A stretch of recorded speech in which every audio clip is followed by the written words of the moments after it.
అనకాపల్లి జిల్లాలో AP assembly speaker Ayyanna Patrudu హోంమంత్రి అనిత పర్యటించారు.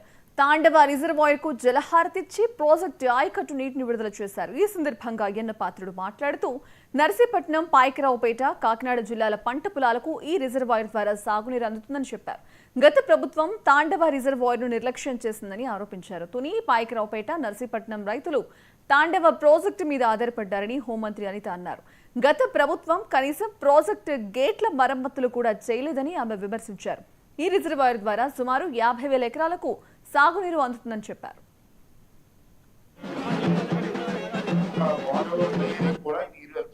అంటే గత ప్రభుత్వం 5 సంవత్సరాలు కూడా నేను విమర్శించదలుచుకోలేదు. తప్ప నా తిట్టి బదులు మనం ఏం చేయాలో ఆలోచించుకోవాలి.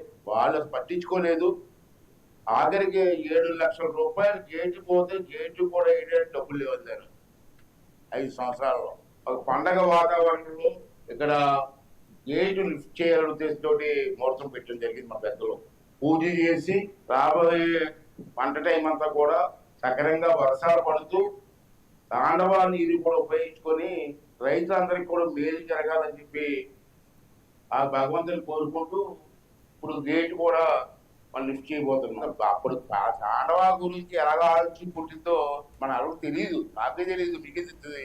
పాములాగా శ్రీరామూర్తి నాయుడు గారు ఉన్నప్పుడు, వెంగళరావు గారు మినిస్టర్ గా ఉన్నప్పుడు, తంగేడు రాజు ఉన్నప్పుడు వీళ్ళందరూ కలిసి పెద్దలను తీసుకొచ్చి ఇక్కడ చూపించారు. చూపించిన తర్వాత నేను 14 నుంచి 19 వరకు ఎమ్మెల్యే ఉండేటప్పుడు కూడా నేను ఇటువైపు రాలేదు.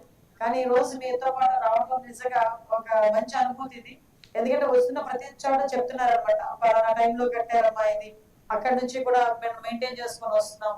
తర్వాత ఇక్కడ ఆర్ఆర్ ప్యాకేజ్ కూడా గురించి కూడా ఇక్కడ నియర్ బై ఉన్న కాలనీస్ కి ఏర్పాటు చేయడం, ఇవన్నీ ఒక ఎత్తు అయితే ఒక ప్రాజెక్ట్ ని కట్టిన తర్వాత ప్రాజెక్ట్ ని మెయింటైన్ చేయడం అనేది చాలా ఇంపార్టెంట్.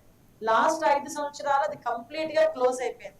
కనీసం ఇందాక గౌరవ స్పీకర్ గారు చెప్తున్నారు, ఆ గేట్లు కూడా తుప్పు పట్టిపోయి పైకి వచ్చే పరిస్థితులు లేక, ఆ బోల్ట్లు కూడా లేక చాలా ఇబ్బందులు పడే సందర్భం మనం అందరం కూడా చూసాం. ఈ మళ్ళా మన గవర్నమెంట్ వచ్చిన తర్వాత ప్రత్యేకంగా ఇరిగేషన్ మీద దృష్టి పెట్టడం జరిగింది.